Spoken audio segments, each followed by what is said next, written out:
Welcome into the Birds of the Round Table. Happy Draft Eve to everyone out there. We wanted to get one more show in with you guys to talk about the draft before the whole thing goes down. Tomorrow night and Friday night, there will be live shows on the Edge of Philly Sports YouTube channel, so make sure you check those out.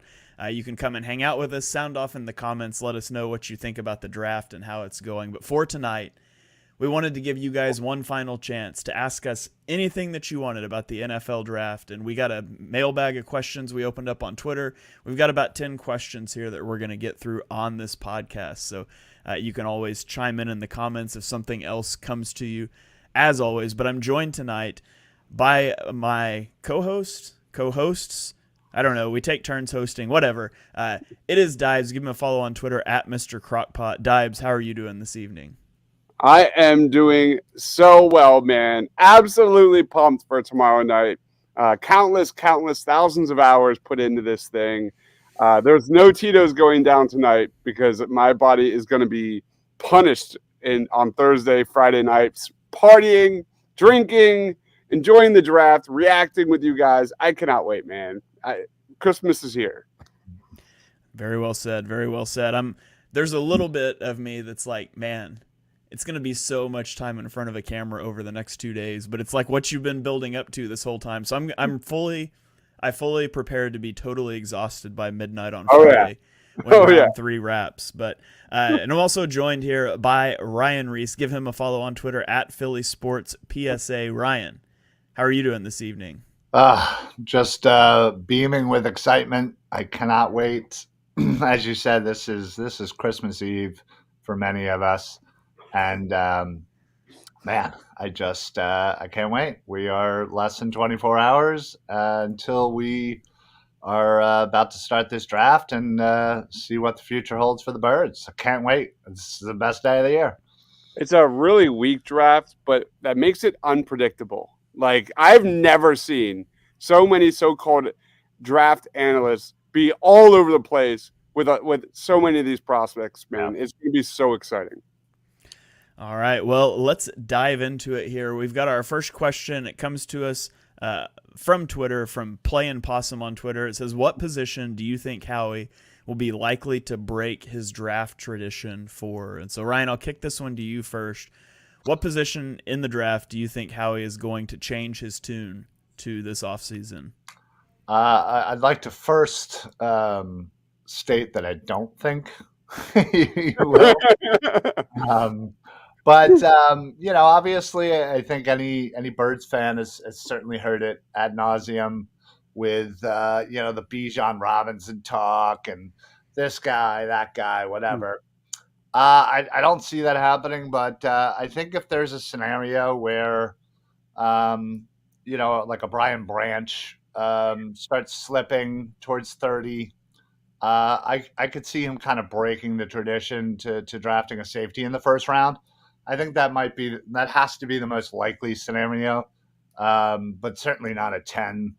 I don't see him going anywhere other than trenches at 10. So, all right, yeah, I'm kind of with you on that. My answer was gonna be defensive back. I wasn't gonna necessarily pigeonhole it because, I mean, let's be honest, Brian Branch is mostly a slot corner to begin with, but I think there's a good chance that Eagles could walk out of round 1 with a cornerback or a safety if the board falls correctly, and those are two positions that Howie traditionally is not taken in the first round. So I'm with you on that. What about you, Dibes? Are you about to tell me Bijan Robinson or the running back? Not tonight, man. I can't handle it. We'll get into that. We'll get into that tomorrow. There's so much to peel there. Actually, I think that's one of our questions that we'd be talking about. Brian Branch makes a lot of sense, in a trade back scenario where they go to like 16, 17, something along those lines, because there's a lot of teams that would love Brian Branch. We'll get into that soon. But the position I keep thinking about, and you look back at like 2013 when the Eagles drafted Zach Ertz, is this the year that they maybe at number 30 kind of say, hey, Michael Mayer's sitting there, great value, and say, guess what? We have a two-headed monster with Goddard and Mayer, or Goddard and Kincaid, two guys I think have great value at the back end of round one. That's the position that makes me kind of like, it makes sense given how much they run, two tight end sets, how much they love that position. I agree, Swope. Darnell Washington would be a great addition given how great he is in the run game. And that is the Eagles' bread and butter. They love an efficient rushing attack. A tight end at the back end of round one, no one really talks about that much in a historic tight end class. I think makes a lot of sense. I like it.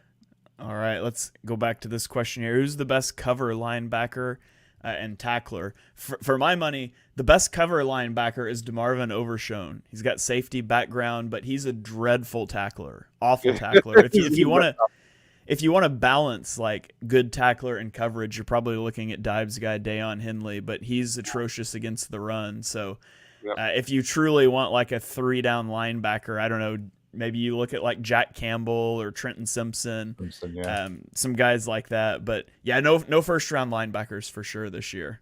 Yeah, nobody to get excited about, honestly. And anybody who knows me, I just drool over linebackers, and there's really no one this year that I'm like I gotta have. Like the last couple of years, there's been some guys, and I've fallen in love and gotten my heart broken. And there's really nobody this year in linebackers. I really like Dayon Henley. I get his age concerns. I get he's still kind of a project, and he's probably going to cost you a day 2 pick, but definitely very good in coverage. Dorian Williams out of Tulane, very good cover linebacker. Quentin, my man, says, what if Howie selects wide receiver at 10? We're going to get into that too, Quentin. That question is coming up, I promise. All right, let's go to our next question here. Which scenario is likely more favorable? 4 quarterbacks go in the top 9 picks, so it increases the chance of a player dropping down the board to the Eagles, or 3 quarterbacks go in the top 9 picks, increasing the chance another team wants to trade up. Dibes, I'll throw this one to you first. Do you want 4 quarterbacks off the board when the Eagles pick, or do you want one still there to solicit a trade down? I'm absolutely in the latter because I always pictured, I'm a big picture guy. Like I've always seen this draft with, the contract extension with Jalen Hurts, assets getting a little tighter, money getting a little tighter. Trade back, man. Here are 5 relative trades in recent history that involved some of these potential trade backs. The Buffalo Bills got Josh Allen in 2018. Buffalo sent its first round pick, number 12, and 2 second-rounders to Tampa Bay for number 7. The Cardinals acquired Josh Rosen, 2018. They sent 15, a 3rd-rounder, a 5th-rounder to the Raiders for pick number 10. That is definitely worthy of your attention there. So a 3rd and a 5th-round pick. Is it worth to trade back for just a 3rd and a 5th-round pick? How about Patrick Mahomes in 2017? Kansas City sent 27 overall, a 3rd-round pick, and a 2018 first-round pick to the Bills for their first-round pick, which was number 10 overall. Then you got Deshaun Watson and Blaine Gabbert, but I'm not going to waste time on that.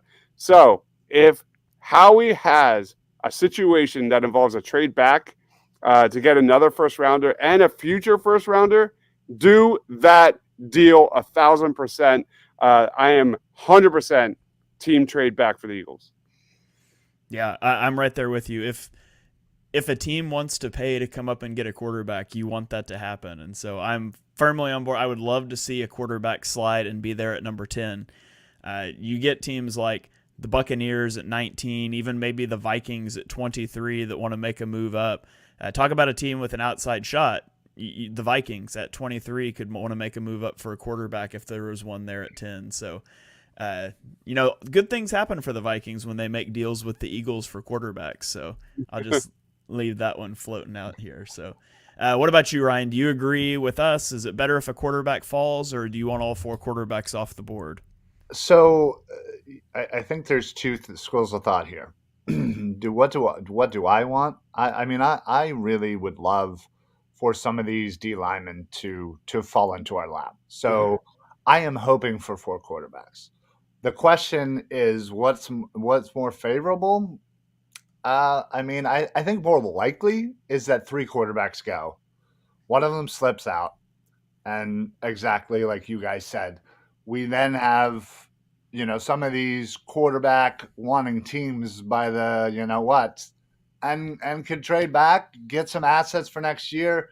I know how he wants to get some middle round picks as well, so we can get a first or a second, get a third this year, fourth, fifth, whatever.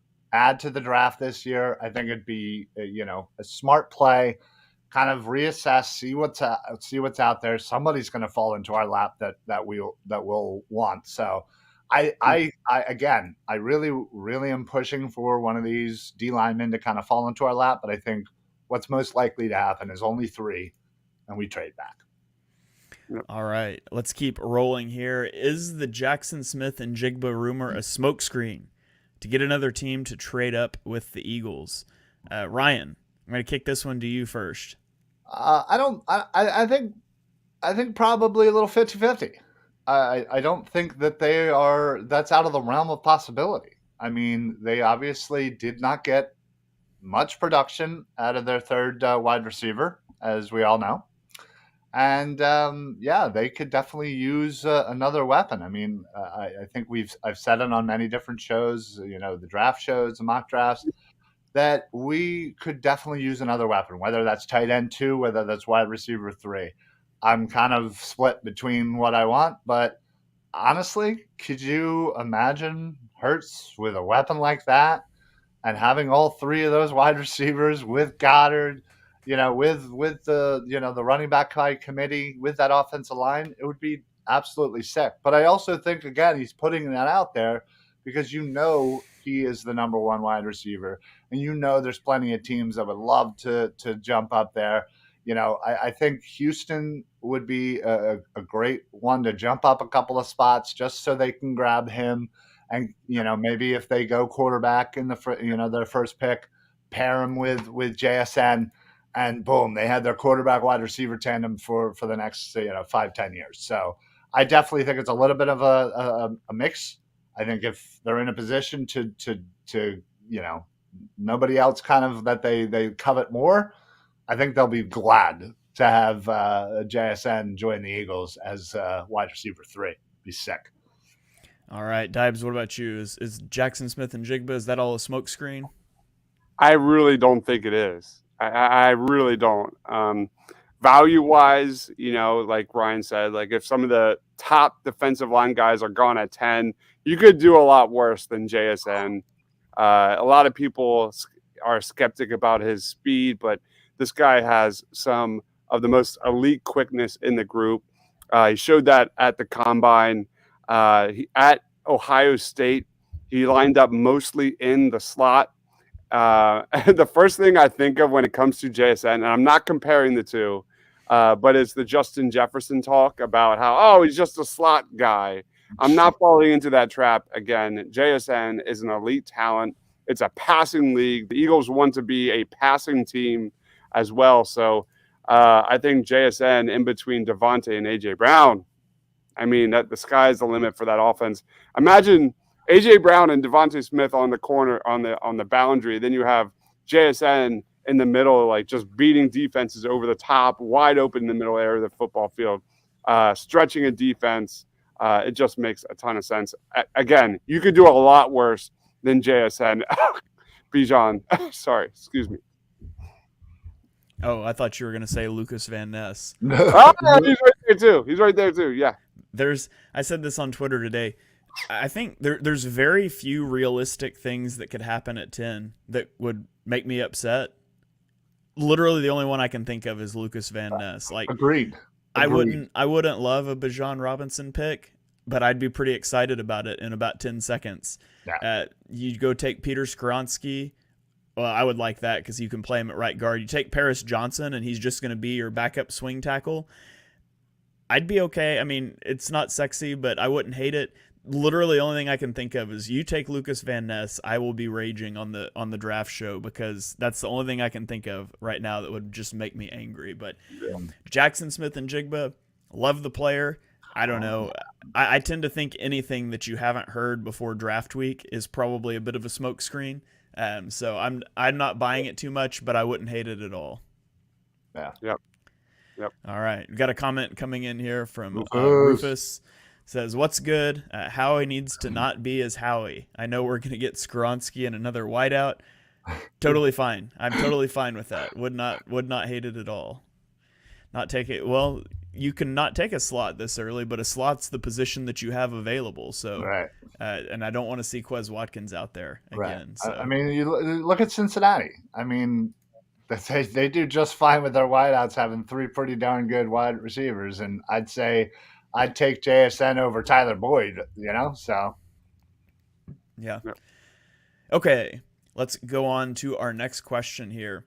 After signing Justin Evans and Terrell Edmonds, will Philadelphia splurge on a talented safety like Brian Branch? We did kind of briefly touch on this one a little bit. I think if there's a position that the Eagles are going to break from, it will be defensive back. I don't think it's going to be Brian Branch, though. I like Brian Branch. 10 is too rich for him. He's not going to make it to 30. I feel like his absolute floor is 25 to the New York Giants. He seems like a guy that would fit their scheme well, and I'm not even sure that he makes it all the way to 25. So if he was there at 30, or if they trade back into the early 20s, I could see them doing that. But otherwise, it's just not going to work because 10 is too early, 30, he's going to be gone, in my opinion. yeah. Literally exactly what I wrote. The only way this happens is if they trade up from 30. But I want them to, man. I'm a big Brian Branch guy. The guy looked like the best player on the football field in big moments in college. This guy, I think, like you said, Shane, is going to be elite in the slot. The Eagles love them, some slot defenders.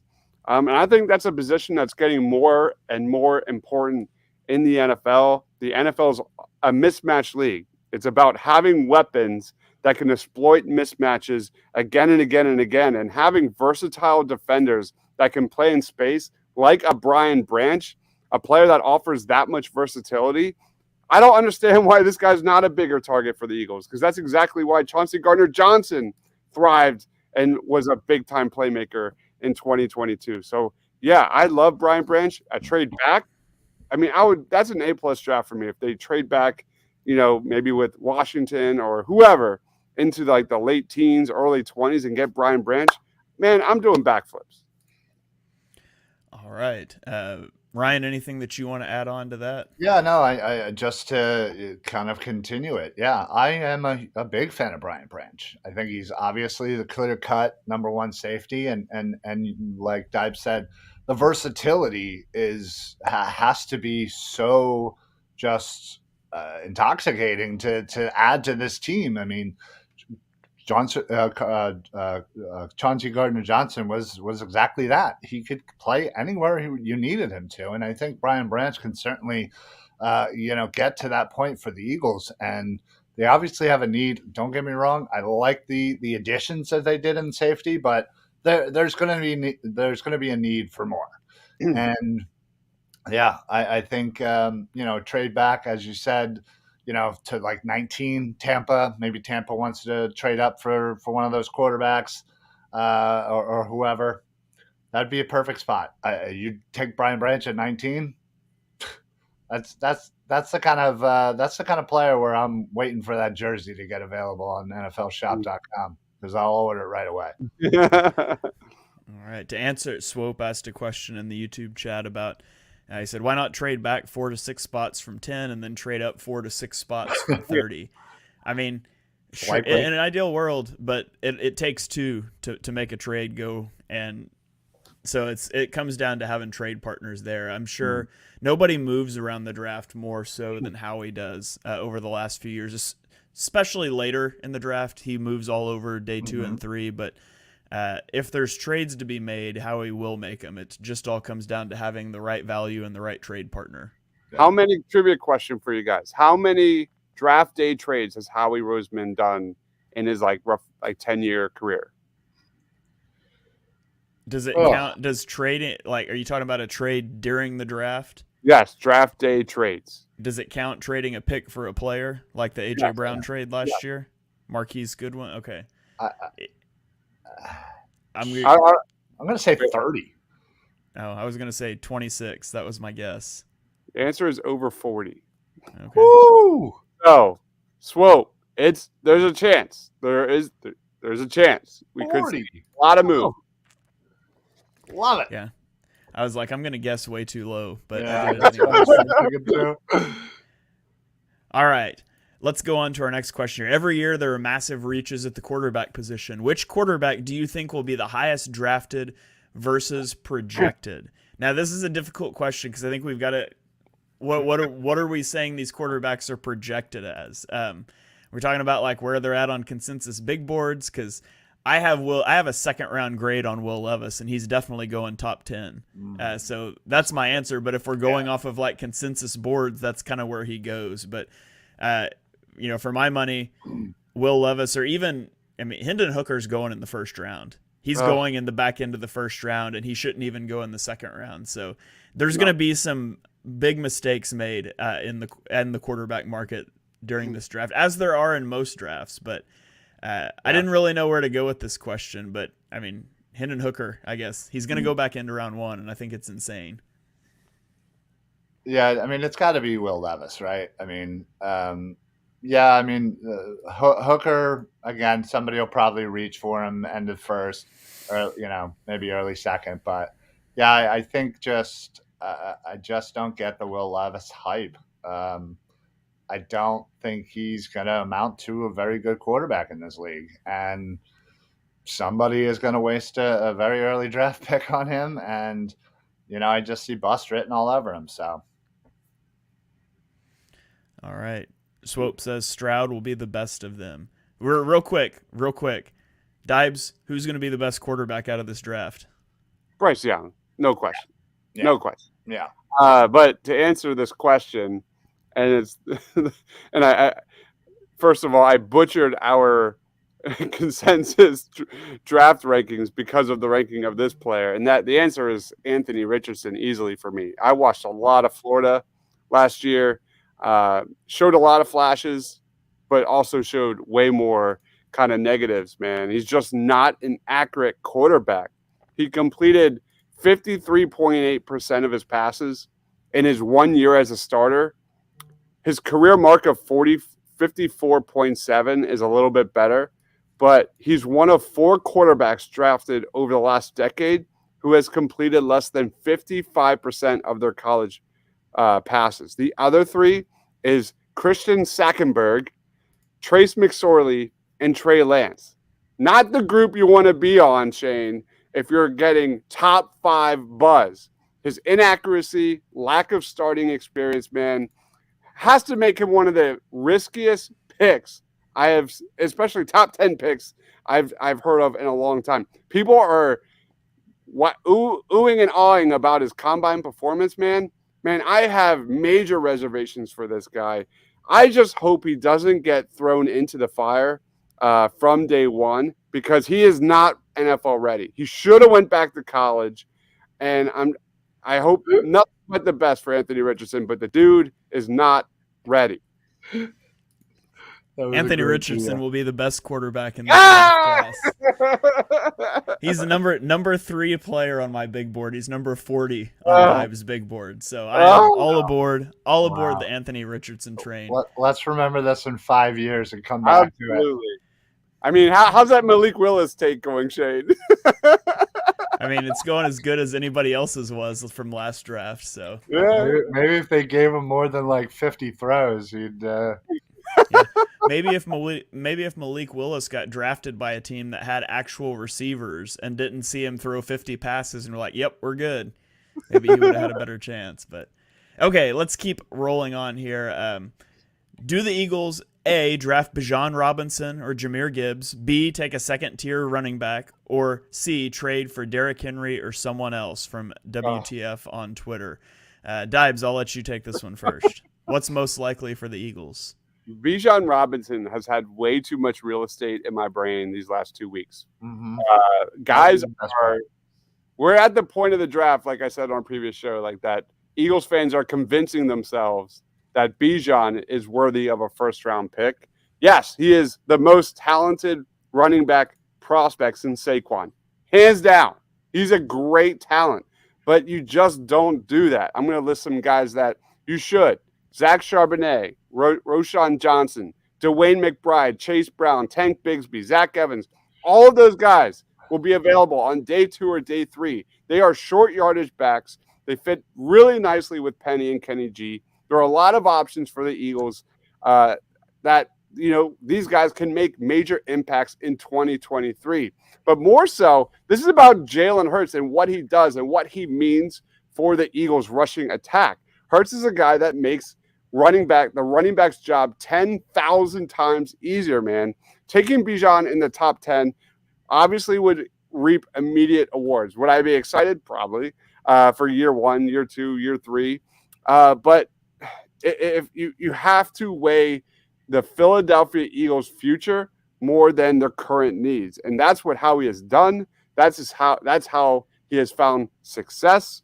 It would be, long story short, it's far easier for the Eagles to find an impact guy on day 2 and day 3 at running back than it will be at defensive back, at defensive line, even offensive line. It is just a massive mistake to throw that much resource on and a premium asset on a running back position where you can just throw a late round pick and get a guy to bring in. I do not like it. It does not make sense. I am baffled that Eagles fans think Howie's going to have some kind of change of heart about how to build a roster. It's the most mind-boggling thing I've seen by Eagles fans in some time. All right, Ryan, anything you want to add to that? Listen, I think if when the day is done, and if Bijan Robinson, no matter where he gets drafted with trade here, trade there, whatever, I think if the Eagles end up drafting Bijan Robinson, that tells me that they feel like they need to just go all in on offense, and they have a small window where they think, before the Hurts contract really starts to weigh on the overall salary cap, that they feel like they have their window. Do I think it's going to happen? No, I don't. Would I be pissed? No, I wouldn't. I'd be pretty excited.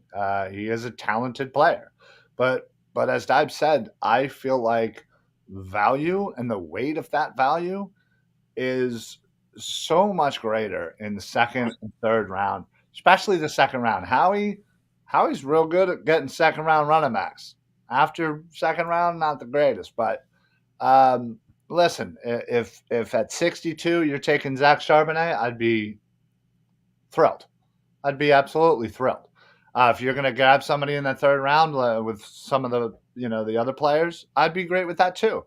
I think there is a need to add another player to the running back room because, again, the uncertainty of Penny and his injury history. Gainwell seems to do great and then underwhelms. Boston Scott is Boston Scott. Put him in the freezer until the Giants game. And, Trey Sermon, who knows? He had a lot of hype and obviously can't find his way onto the field for some reason, and there's obviously a reason for that. So there is a need, but again, there's so much greater needs. And as you said, the weight of the value later on in the draft for some of these other positions aren't as great as running back is.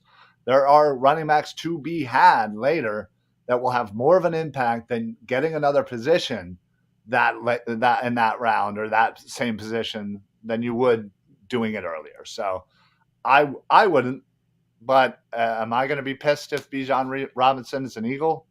No. Yeah, I think it's more likely that they take a second tier back.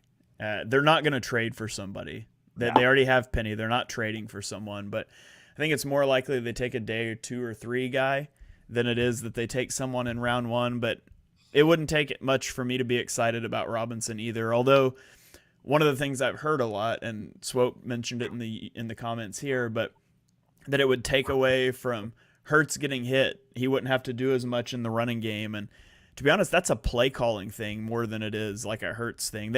They don't.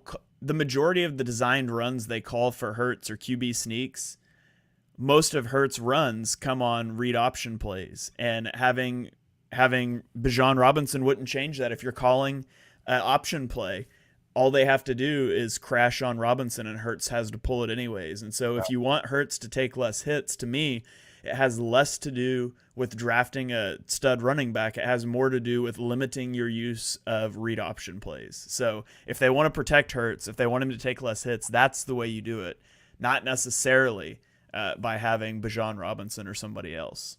Yeah, I think, like you said, about 90% of Hurts's runs are those options. And the other 10% are those, almost QB draws, where it looks like he's going back and kind of runs straight forward. So, yeah, I don't necessarily think the whole idea of, you got to get a blocking back in there to help Hurts. I don't put a lot of, stock into that. We literally have this question. Can we just go straight to this one, Shane? Yes, let's do it. Let's do it. I love this question. It's literally, yeah. Would you trade 10 and 30 for Will Anderson Jr.? Would you do it if you were Seahawks also? So from Robert Lyon on Twitter.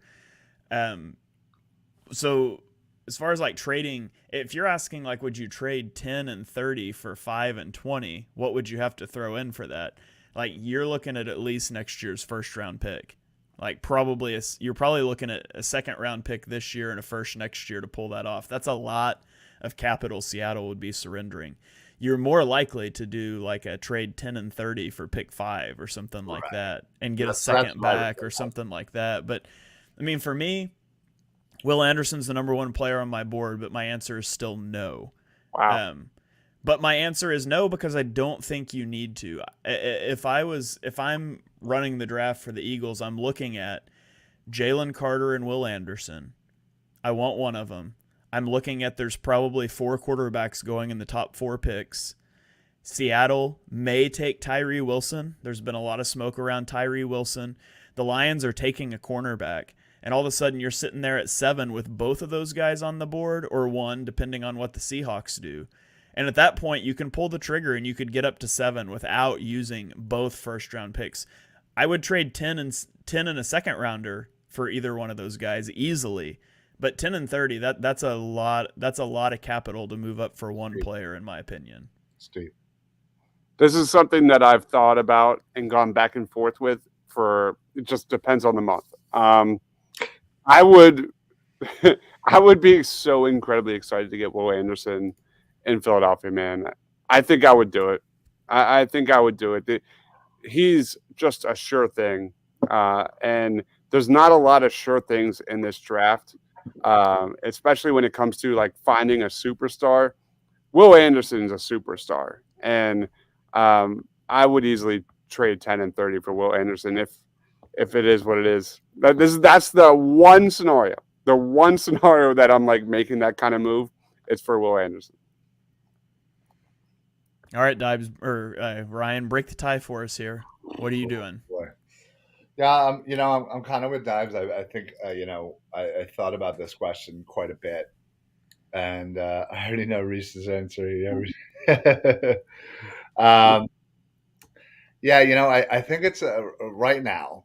I think it's a little steep for me, and considering the fact that we, don't have a lot of picks as is.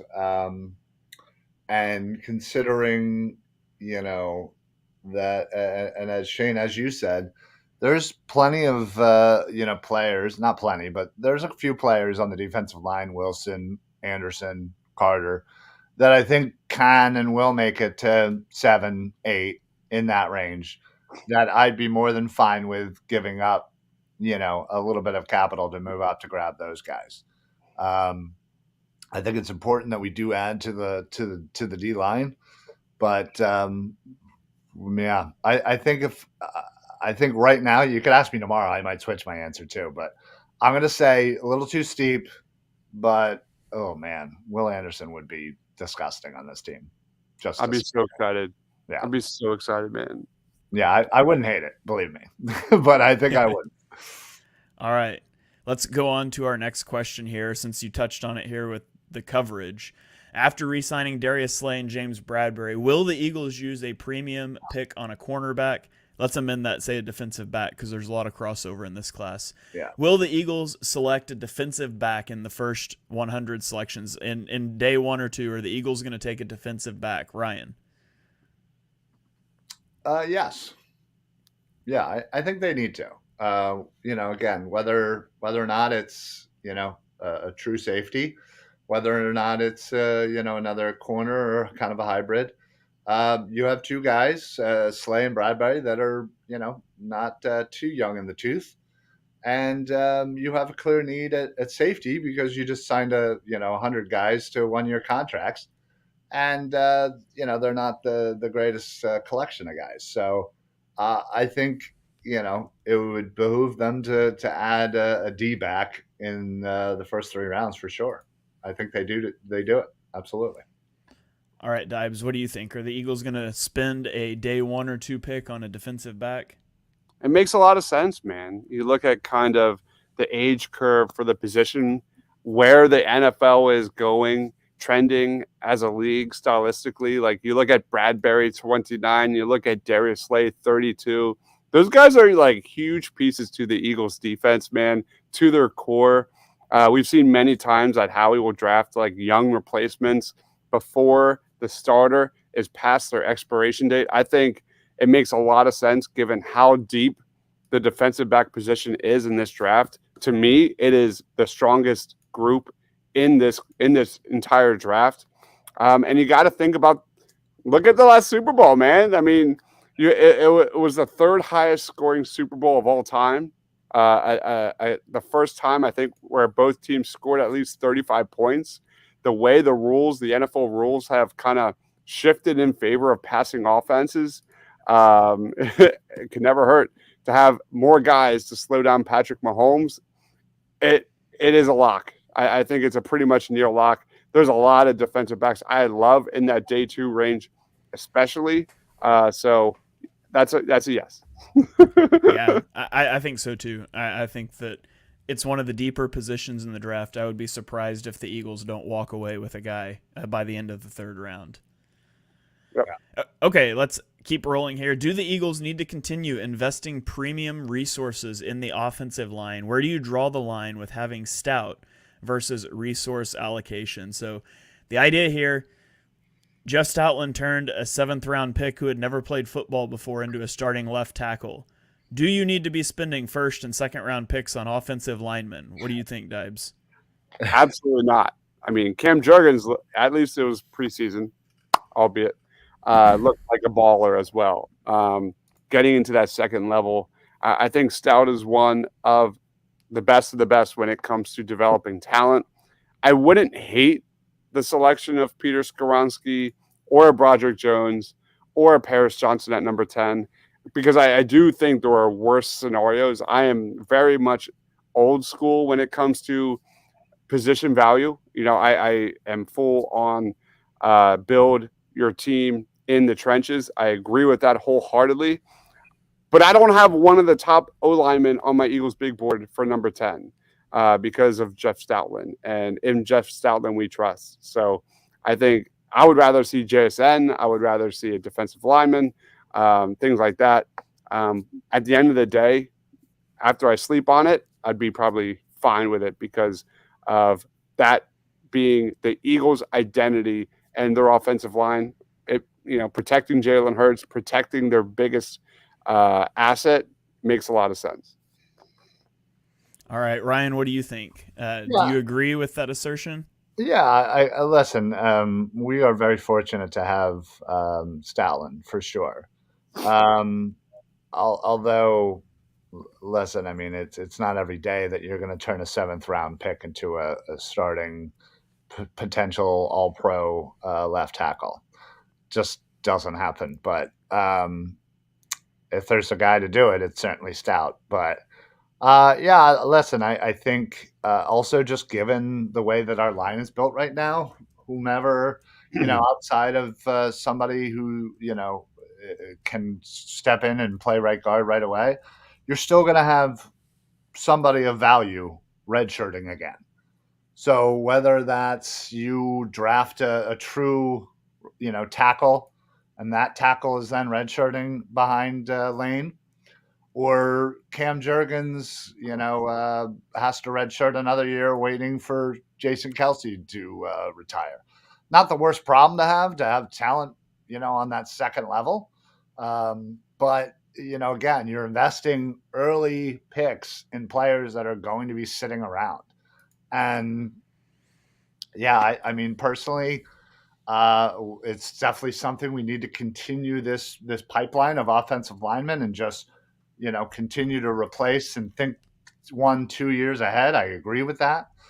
But yeah, I just think that value as far as team and impact on team immediate impact is certainly less when you're drafting offensive linemen, when you can get somebody second, third, fourth, fifth round that Stout can, mold and take a raw product and turn into a valuable piece. So, Yeah, people talk about Jordan Mailata. I mean, that would be like coming away from the whole Tom Brady thing and having the conclusion that you should only pick quarterbacks on day 3 of the draft because that one worked out. Right, it's just not going to keep happening. It doesn't grow. Yeah. They don't grow on trees.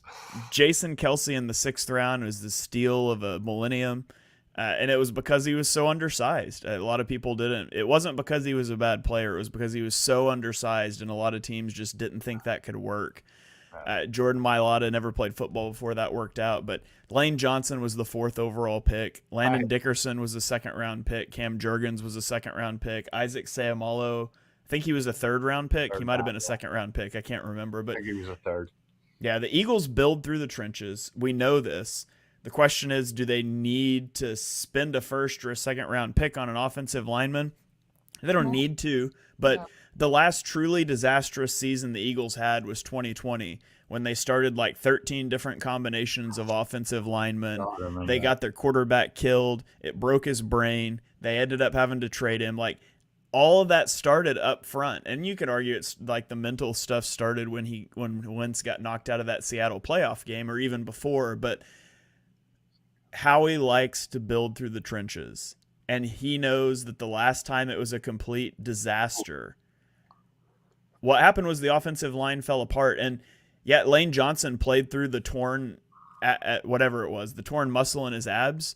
Had that not happened last offseason or at the end of last season, or did the Eagles make the Super Bowl? I don't know, because they don't have a lot at offensive tackle. So they're going to invest in the offensive line. It doesn't have to be round 1. It doesn't even have to be round 2, but I'm not going to be upset if it does, because it's very rare that you're going to get through a season as unscathed injury-wise as happened with the Eagles at both offensive line and cornerback. That's why I think both are big needs in this draft. Yeah. Blake Freeland will be an Eagle by the end of the draft. Ooh, I'd like him. I love Weedy. You talking about me? Did I do something? I don't know. I don't even know how to block people, so it definitely wasn't me. Okay, let's keep rolling on here. Will Philadelphia look to add an athletic Sam linebacker in the mold of Hassan Reddick? I would argue Hassan Reddick is not a Sam linebacker. The Eagles might list him as that on a depth chart, but he's an edge. He's wrestling the passer. He had dropped into coverage on like 61 snaps the entirety of last season. So now if you're asking, will they take a stand-up edge rusher? Then yeah, maybe. They have Kyron Johnson, a guy that they kind of liked. Now he was a day 3 flyer, but I would be hesitant to say that Reddick is a Sam linebacker, if I'm being honest. I think, like, when I think of this question, I think of Nolan Smith, who on our final mock with Ryan yesterday, I pegged to the Eagles.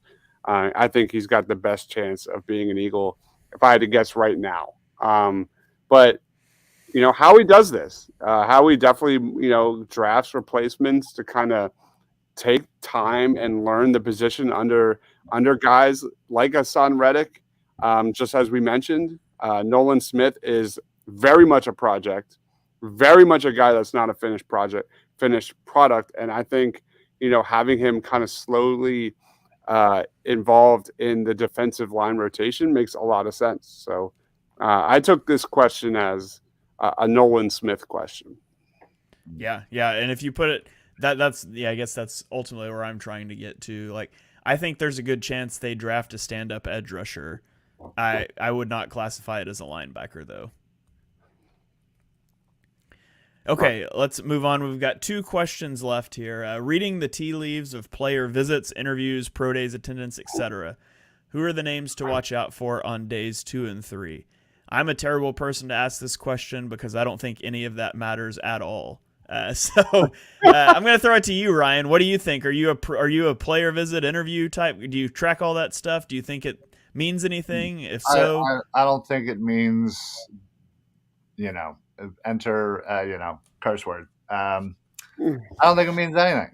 Honestly, I think half of it is for smokescreen, half of it's for show. Half of it might be, hey, I want to gain a little bit more interest or more knowledge on this player, that player, whatever. Listen, they ultimately get 30 visits, and they end up drafting one player, and normally teams draft one player. So most of them are don't go anywhere. So I don't care. I don't care who comes to visit. I don't care who they Zoom with. I really don't, honestly. I mean, it's nice. But also ultimately what it does is it gets people a little that do track it and do put stock into it.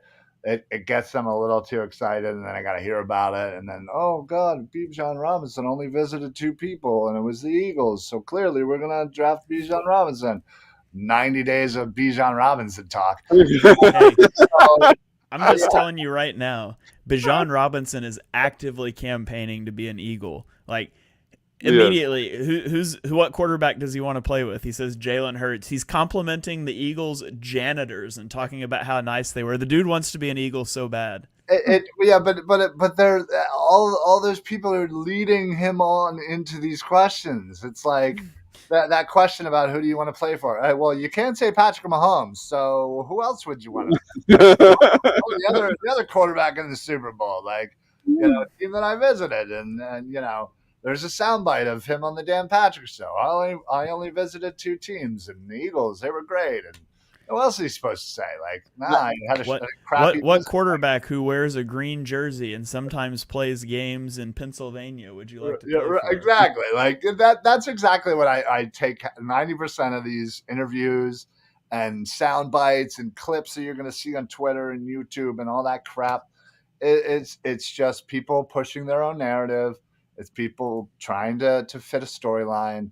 And, listen, anybody who's watched more than a couple of drafts knows that this happens every year. It happens every year with specific people for some reason, or this or that. And people want to fit their narrative, and it's just overload. And we got to hear about it. And these last couple of days leading up to the draft are sometimes insufferable because it's too much. It's just too much. The draft is not a science. Nobody knows. People say stuff just to say stuff, just so you can get excited, and then them do the absolute opposite. So you take it for whatever you want. If you want to put stock into it, great. I don't care. I know Howie's just going to do whatever the hell Howie wants to do, and he's going to do something crazy, and it's either going to be we're going to be mad or we're going to be super excited. And that's the way every draft goes, and it is what it is. But I love it. Anyway. I love Weed is commenting that he thinks Bijan will be a bust. Believe me, the Cowboys, if they have an opportunity, will draft Bijan Robinson 1,000%. He'll change his tune real quick there. I always loved him. Oh, it's gonna be the next Barry Sanders. Woo! All right, Dibes, you're the day 2, day 3 guy. Is there anything you want to add on to that question? Player visits, interviews. Who should we be watching out for? Yeah, the 2 I have are day 3 guys, and that's DTR and that's Broderick Martin. DTR is a quarterback out of UCLA. Could be a day 3 guy, could be an undrafted guy. The Eagles brought in Marcus Mariota, but having another quarterback, backup of the future to develop. He's a guy that has a dual skill set, can run, can pass. That's an interesting name. The other guy I like is Broderick Martin out of Western Kentucky. He was on my most underrated prospect list. 6'4", 337-pound nose tackle. This is a guy who's has all the makings of a two-gapper at the next level. Took a really big step forward in production last year. 23 pressures. He had a 77.5 pass rushing grade. Strong and stout at the point of attack. Great burst. You look at kind of like the Eagles and their situation on the defensive line. Marlon Tuipulotu was the third lowest graded player per PFF on the Eagles roster last year. And with so much pressure being placed on Jordan Davis as the future nose tackle, adding in another nose tackle with some similar traits makes a lot of sense for depth purposes. So Broderick Martin out of Western Kentucky is definitely worthy of your attention. Don't forget, we are a quarterback factory, so that makes there it is for the UCLA product to get added. And that Sean Clifford. round, they do have 2 7th-round picks. Oh no, I can't deal with Sean Clifford, man. Didn't they bring him in on a visit? Yes, Yeah. I have a lot of friends who are Penn State fans. They're already nauseating enough. I cannot stand it. Sean Clifford is better than Will Levis. Will Levis had to transfer out of Penn State so he could play. So I was doing all my prospect videos, my top 100 that I tweeted out, one for each player. And when it came out that the Eagles had Clifford in on a visit, I quote tweeted that report and I said, "Here's my detailed prospect breakdown of Sean Clifford." And then I just had a GIF saying, "Nope." Pretty much. That makes it. That's me too. All right. Hurts contract going to hurt y'all? Well, he makes more in the next 3 years combined than Dak makes next year, so I think we'll be fine.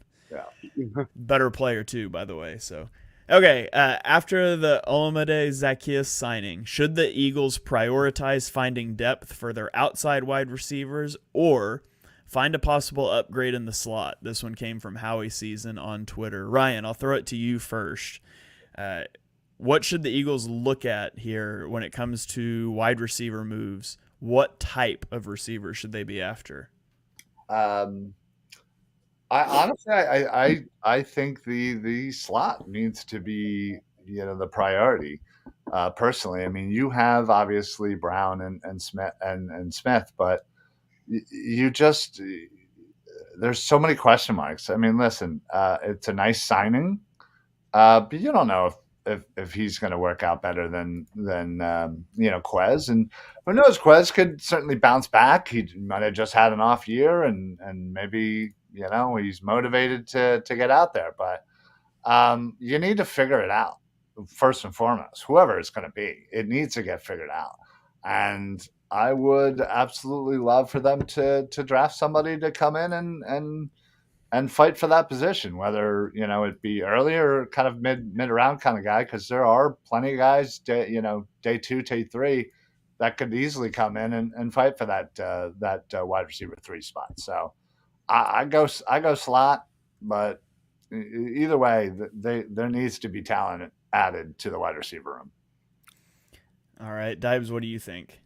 Yeah, I agree with everything Ryan just said. Like outside of guys like a Cedric Tillman, Marvin Mims, like Rashee Rice, like those guys have like upside to be starting outside wide receivers. There aren't a lot of them. There really aren't. And the bulk of the wide receivers when it comes to like depth are slot receivers. So guys like Tank Dell, guys in that like day 2, day 3 area that could fill in that slot role. The only thing that like makes me like scratch my head just a little bit is that Devontae Smith played 6.5% more snaps in the slot last year. So could we see that continue to rise moving forward? Could we see him play more and more slot snaps in year 3? I don't know. But I think betting wise, it makes more sense to roll with the slot guy because there's way more of them in this draft. Yeah, I would say if you're signing a guy whose best season of his career, he had 500 receiving yards, and you signed him to a really small deal, if that's impacting your draft strategy, you're approaching it all wrong. There it is. Yeah. If you get the opportunity to go take a good slot receiver, you do it, and Zaccheaus can be a backup.